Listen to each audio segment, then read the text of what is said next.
Welcome to Deep Pockets by Petra Söderling, a conversation about governments, technologies, and innovation.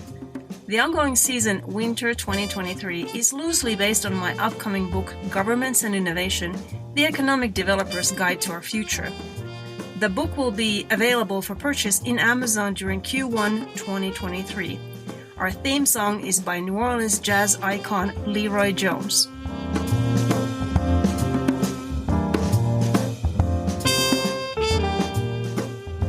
Welcome to this Deep Pockets episode where we are going to talk about the essence of innovation.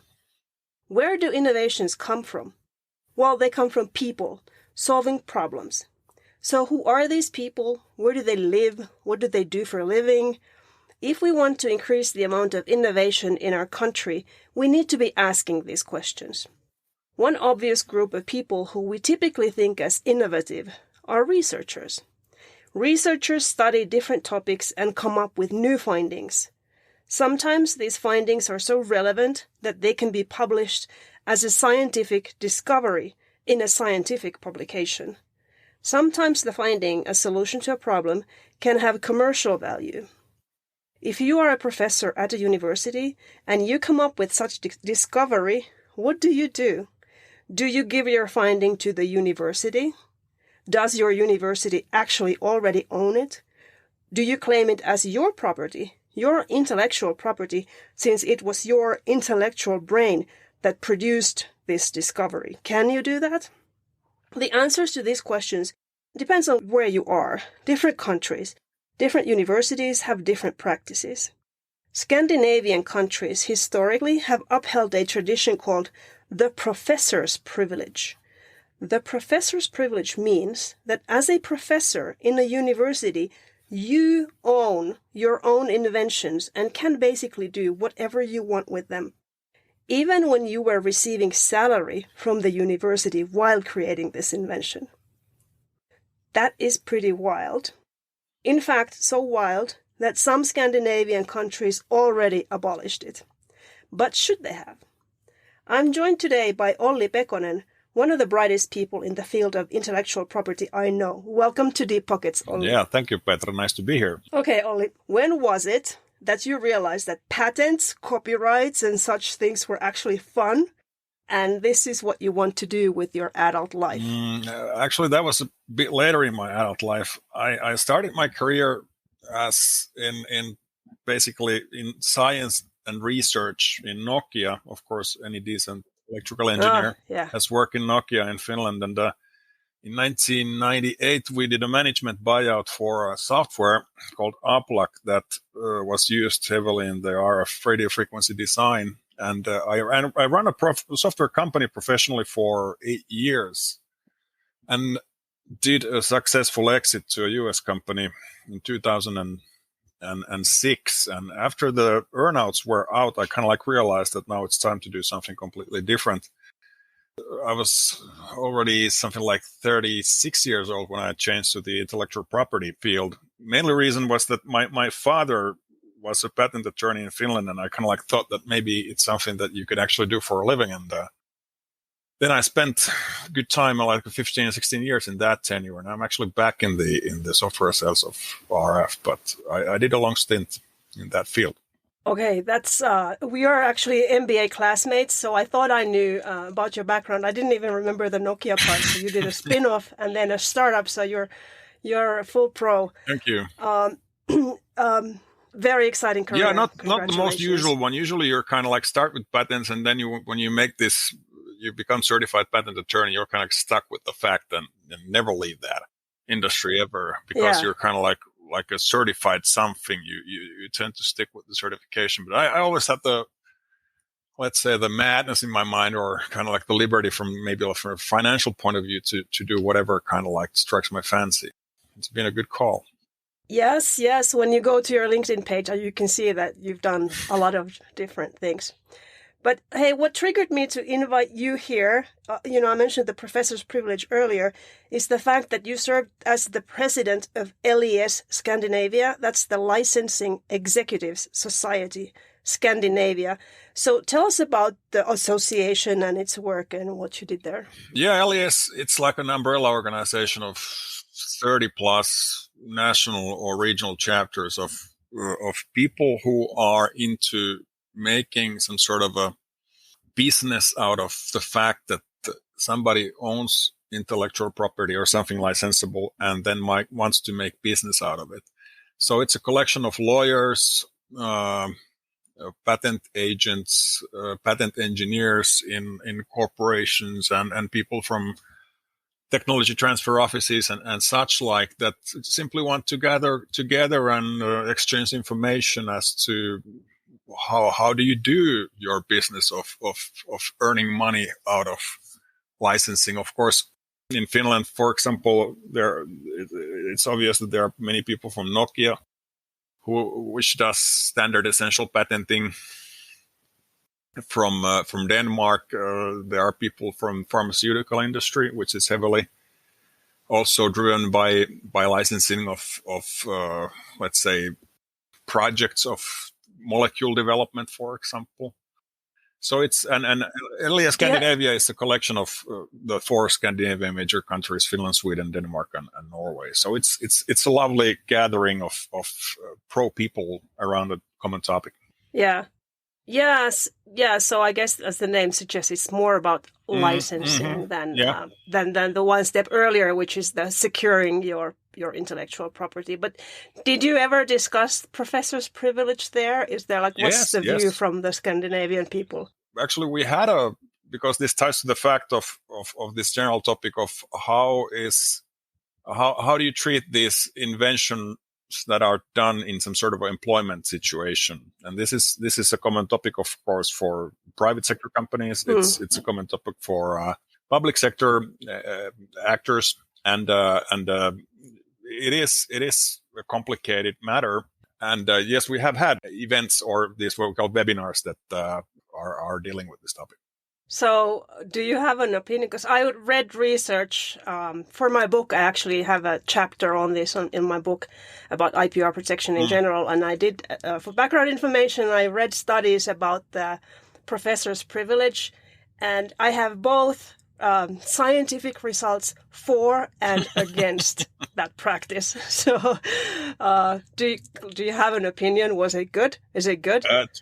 Norway still has it, right? Or was it Sweden that has it? But some of the Scandinavian countries, they certainly do. And then many of the other countries are kind of like going towards this more centralized approach, following, I guess, originally the Bayh-Dole Act, which is an act in the United States enacted in 1980 that made the universities basically the active parts in the transfer of intellectual property, and made this more unified framework to that transfer.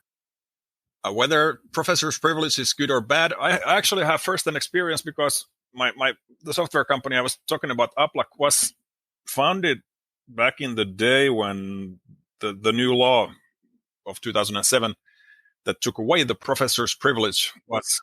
And this was in Finland. This was in Finland, yes. Was not yet in force. So we still had the system of the researchers owning the whatever they created. Was it patentable invention or copyrightable or copyright material? Anything that could fall under this general concept of immaterial property. And the success that we were able to incorporate the company was heavily driven by the fact that there was some sort of a unified consensus of the fact that this company is needed. So all the researchers agree that this current system where everybody owns it and nobody actually knows who owns it in a complete sense was very messy. So there was this kind of like a motivation to do that. And the other factor was, of course, that we actually paid a large sum of money to lawyers to come up with the agreements that were solid enough and sensible enough to be used as the foundation of a company that then undeniably owned the software, the source code, and the documentation and stuff like that. And I guess we would have done it been able to do it also with some sort of a TTO, technology transfer office with the university. But then there is, of course, a good question. Exactly how much would they have asked for that chunk of source code? And I don't know. It's maybe a question of who do you want to make the agreement with, and then what is the price that they are actually asking for that creation or chunk of creations. And I don't have a firm as our professor back in the MBA days, this finance professor had a good answer to everything. He said that it depends. And I would say that this answer is really, really good one here as well. So it depends on what works and what doesn't work. Yeah, that's a good segue to my next question. Is I'm gonna ask you to describe the current Scandinavian system. We can take Finland as an example, versus tech transfer in other regions in the United States, for example. Which one, in your opinion, is more important? So, one, for researchers to have the freedom in their work so they can feel motivated and creative, or two, for universities to get the value they paid for, because they paid for the researcher's salary and gave her tools, information, and other equipment. I guess it boils down to the funding question: who is paying for the research? If you are an external company, a private sector company who pays for the research, then it can be expected, and it's reasonable to think that the company would then gain access or get all the rights it needs in order to commercialize what the guys in the universities are doing. Oftentimes it's more complex than that, because these research projects they have many parties. You can have, say, 5 or 10 external companies, private sector companies funding that thing. And then the fun happens. That's when really the situation becomes very complicated as to who is owning what. And I've seen some horrible cases where this becomes rather messy, and you almost like wish that nobody would have invented anything in the process, because the outcome was so kind of like it got very kind of inflicted at the end of the day.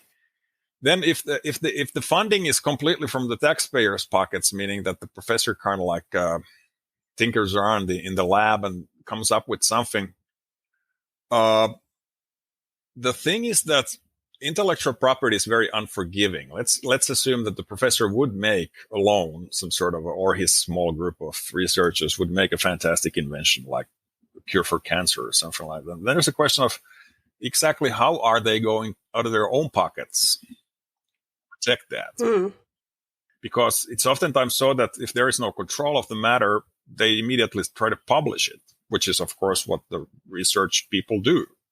Science is about publishing, and publishing, especially in Europe, is super dangerous when it comes to IP, because once you publish your findings in Europe, you don't get a patent anymore. So you have to act in advance. In US, you have this thing called grace period, where you can up to 12 months still file a patent for your invention. In fact, your system is currently so-called first inventor to disclose. Is the inventor who gets the rights for the invention, whereas in Europe it's first to file principle. And that is my concern here. If the professor would be professional enough to file a patent application and generate income through that, then it would be, in my mind, quite okay that the professor on his or her own would do that. But I fear that most of the professors, 95% of the professors, would lack that competence of actually how would you then deal with an invention, and who would pay the bills of filing a patent application, prosecuting, and so forth. So again, it's the fact that the university would come and become some sort of like in a private sector company, would have the patent engineer working usually for the headquarters of the company take care of that matter. At least it would help. But of course, at the end of the day, it boils down to the question of who owns it and whether the invention turns out to be valuable or not.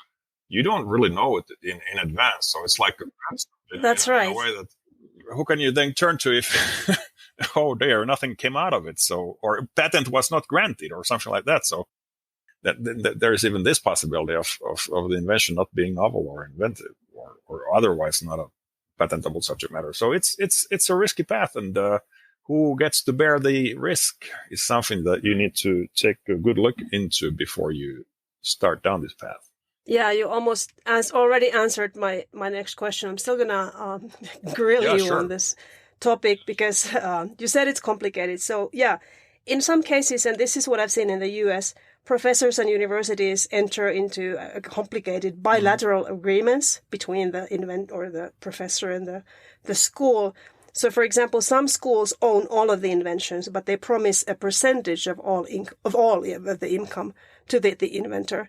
And then other schools have a two-tier approach where the school could pay for all filings and other costs, but they would own the majority of the patent, or then the school could own a minority of the patent, but the inventor pays for all of the filing and protection costs.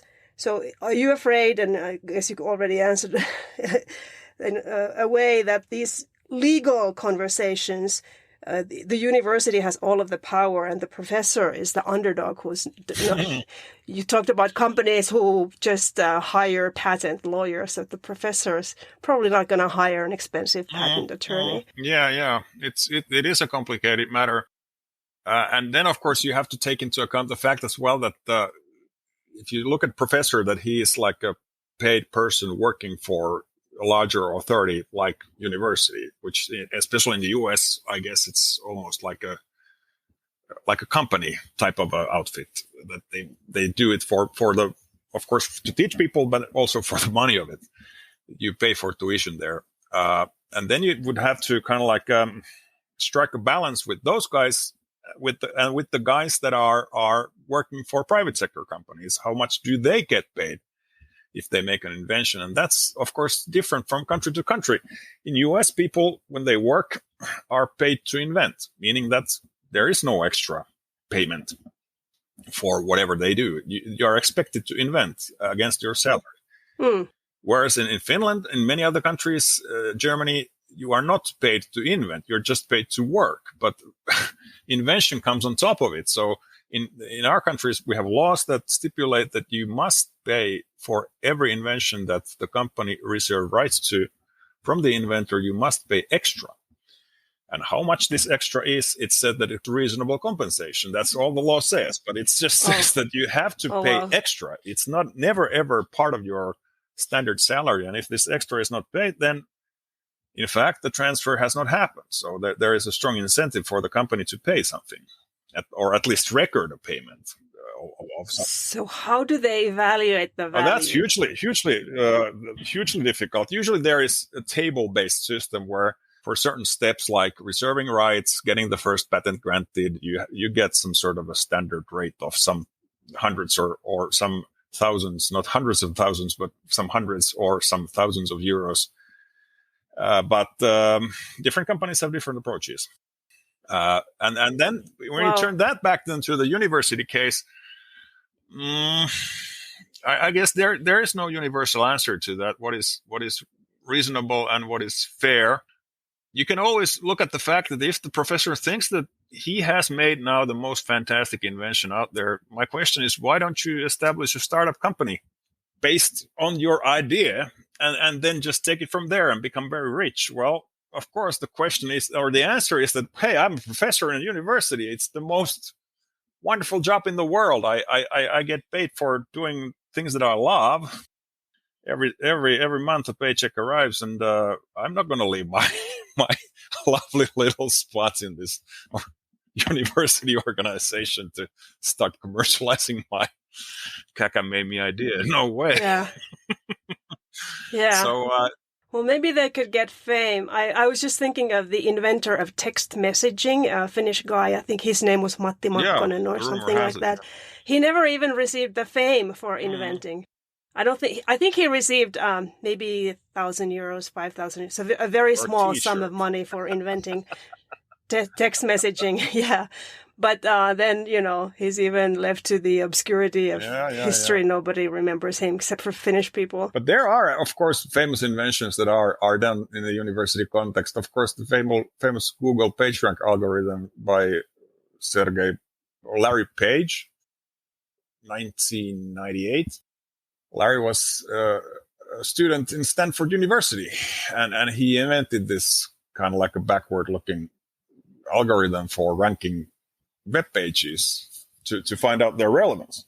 And that was done, I guess, in the pure context of university research. And then so happened that Stanford University got the rights to that patent, but I don't know how. But in fact, if you still look at the patent, it's owned by Stanford University and exclusively licensed to Google. And of course, this very patent was the foundation of this entire multi-billion-trillion-dollar company, and one of the prime examples of a very successful win-win-win type of a situation, where, in fact, the university has the knack of it to actually license it forward, and especially in an exclusive way. I don't know why, for example, what happened that the Microsoft was not able to gain access to that invention. I have no idea, but it is exclusively licensed to Google, and of course then became almost like exclusive license is almost like buying a patent. It's very close. Yeah. So it's there are wonderful examples out there of the system actually working, so that the university, when the university knows what they are doing.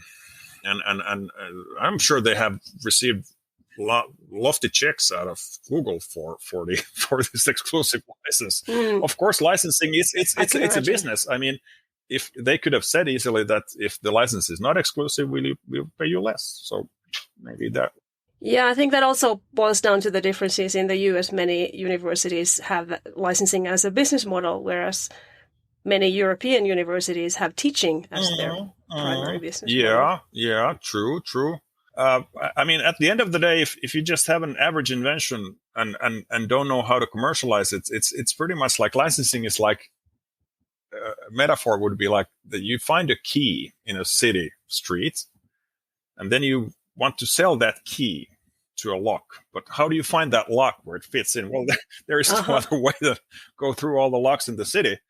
And I can tell you that if that's your business model, it's not necessarily very effective. You spend a lot of time doing stupid things, but that's the complexity of it. So how do you know that if you have an average invention of solving a technical problem with your solution, how do you make business out of it? It's a complicated matter. It's a very complicated. Actually, that supports something that I mentioned, that I read. The studies about removing professors' privilege in different Scandinavian countries. And in one of the countries, they said that a positive result from removing professors' privilege was that many of the inventions actually many more were created inside companies than inside universities. So it wasn't that we had more inventions, more inventions came from businesses. And maybe your key and a lock analogy is a good one, because when you do an invention inside a company, you already have some kind of idea how do you make money with this. Yeah, you have the context for the automatically. Yeah, true. Because actually in the Finnish law, you said that if you work for a company and then you make an invention, if the invention is related to the industry, then they have more ability to reserve rights than if it's not. So this enters into it right from the start. Of course, it's not a guarantee that it will become a valuable invention, but at least there is this pre-filtering of those inventions happening immediately as one of the cases. Okay, last question. Olli, if you were a dictator of a country, or maybe to make it more relatable to our audience, if you were a commissioner of education and science in a state, or you were the minister of education and science, how would you build the innovation engine to ensure your country or your state becomes a knowledge-based industrial country that generates its GDP from homegrown IP? Not exactly. You have free hands. Exactly small. I guess if I would know answer to that question, I would be on the deck of my yacht in Saint-Tropez right now, and not here in cold Espoo.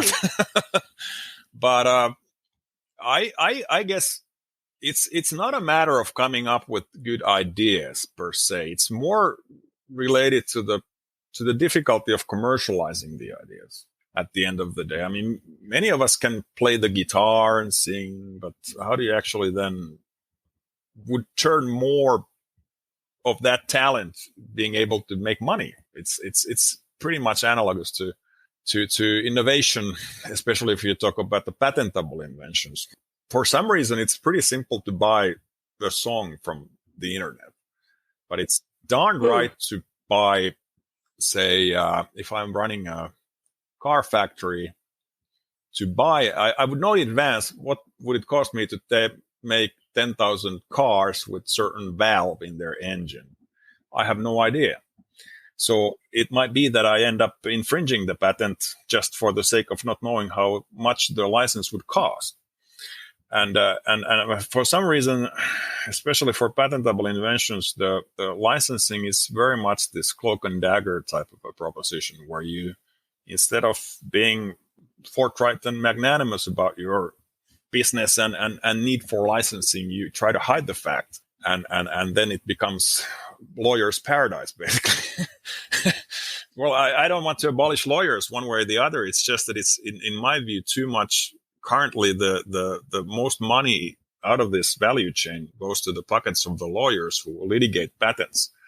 And if, of course, for the techies like me and you, it becomes very boring and almost like disgusting to think that, okay, why would I enter into this some sort of a muddy fight of litigation and stuff? So I would somehow turn the tide toward the invention and the monetization aspects of it out of the courtrooms. I don't know how that would happen. And then, of course, being knowledgeable about licensing, very cheap ways to buy and read books from Clayton Christensen, Innovator's Dilemma and Innovator's Solution. They are a cheap starting point for this journey of what does it actually mean if you make an invention in the industry context, and what perils happens, why some innovations fail and some don't. It's good to be knowledgeable on those facts as well. Maybe become an LES member. That's a cheap alternative as well. We actually have in LES, we have this Les Nouvelles magazine, which is like of the thickness of a National Geographic magazine, but it's very focused on these royalty rates, for example, or TTO office function or whatever. It's a wonderful world of its own, of how those people who are in that game try to make a fair and justified business out of licensing. So those could be my few topics. Try to heighten up in this cold world. That's great, ending with a call to action. That's always good. This has been a lot of fun. Olli Pekonen, thank you for coming to Thank Deep you. Pockets. My pleasure. Nice talking to you after a long pause. You've listened to Deep Pockets by Petra Söderling. To subscribe to content and to pre-order the book Governments and Innovation, The Economic Developer's Guide to Our Future, please go to petrasoderling.com. The wonderful music you heard is by Leroy Jones, an iconic New Orleans Jazz Hall of Fame trumpetist. You can find this and other Leroy Jones tunes at your favorite online or offline music store. Thanks for listening, and be sure to subscribe, like, rate, and share our episodes. It means a lot to me. Thank you.